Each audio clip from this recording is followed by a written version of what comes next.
Halo semuanya, selamat datang di kanal kami. Kali ini kita akan membahas topik yang sangat menarik dan cukup kontroversial, yaitu, apakah Sumatera layak menjadi sebuah negara merdeka? Sebuah pemikiran yang mungkin terdengar ekstrim, namun cukup banyak orang yang mempertanyakan hal ini karena potensi besar yang dimiliki pulau ini. Kita mulai dengan melihat sejarah Sumatera.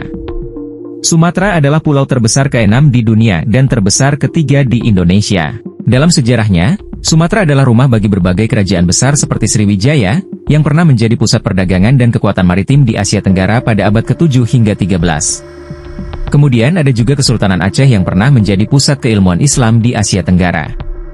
Latar belakang historis ini menunjukkan bahwa Sumatera punya fondasi kuat sebagai wilayah yang pernah memiliki peran penting di kawasan regional.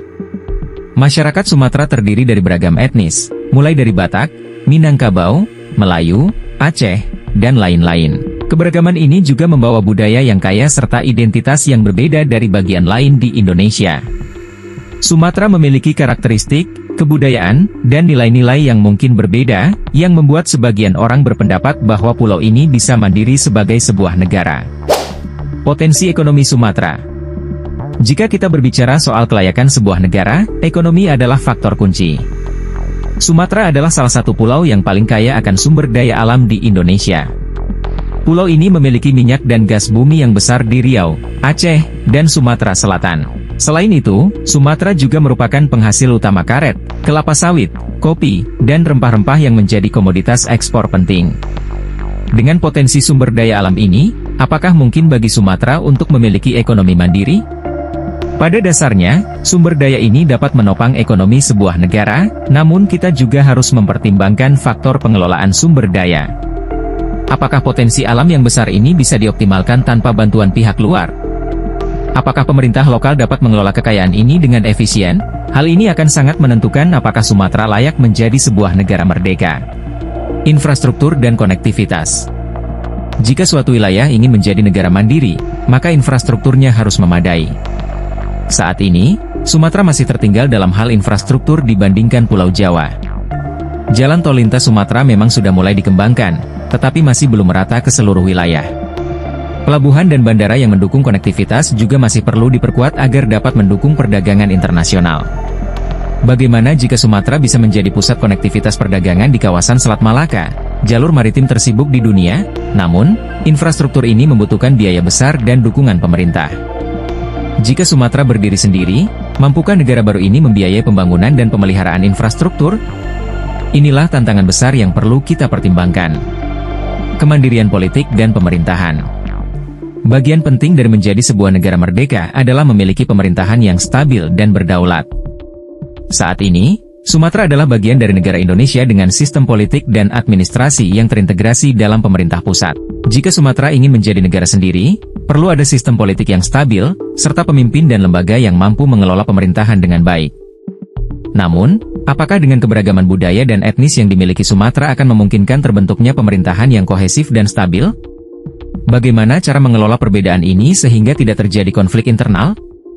Ini adalah hal yang harus diperhatikan jika ingin membentuk negara baru. Potensi konflik dan tantangan geopolitik. Menjadi negara merdeka tentu tidak mudah, terutama jika wilayah tersebut berbatasan dengan beberapa negara. Sumatera terletak di dekat negara-negara seperti Singapura, Malaysia, dan Thailand. Lokasi strategis ini memberi keuntungan dalam hal geopolitik dan perdagangan, namun juga dapat memicu potensi konflik atau persaingan wilayah. Selain itu, menjadi negara baru berarti Sumatera harus bernegosiasi dengan Indonesia mengenai batas wilayah, perdagangan, hingga pemulangan aset. Belum lagi kemungkinan reaksi dari pemerintah Indonesia dan negara tetangga. Apakah Sumatera siap menghadapi potensi konflik geopolitik yang mungkin muncul dari situasi ini? Suara masyarakat Sumatera, apakah mereka menginginkannya? Selain mempertimbangkan kelayakan secara ekonomi, politik, dan infrastruktur, yang tak kalah penting adalah suara masyarakat Sumatera itu sendiri. Apakah masyarakat Sumatera ingin berpisah dari Indonesia dan mendirikan negara sendiri? Pendapat masyarakat Sumatera tentu sangat beragam, dan sebagian besar mungkin lebih memilih menjadi bagian dari Indonesia karena hubungan yang sudah terjalin selama puluhan tahun. Referendum adalah cara yang sering digunakan untuk mengetahui kehendak masyarakat suatu wilayah terkait kemerdekaan. Namun, di Indonesia, Referendum semacam ini bukanlah hal yang mudah dan tidak ada jaminan bahwa pemerintah akan menyetujui permintaan kemerdekaan suatu wilayah. Jadi, apakah Sumatera layak menjadi negara sendiri? Pertanyaan ini kompleks dan memiliki banyak faktor yang harus dipertimbangkan. Di satu sisi, Sumatera memiliki potensi besar dengan kekayaan alam, sumber daya manusia, dan posisi strategis.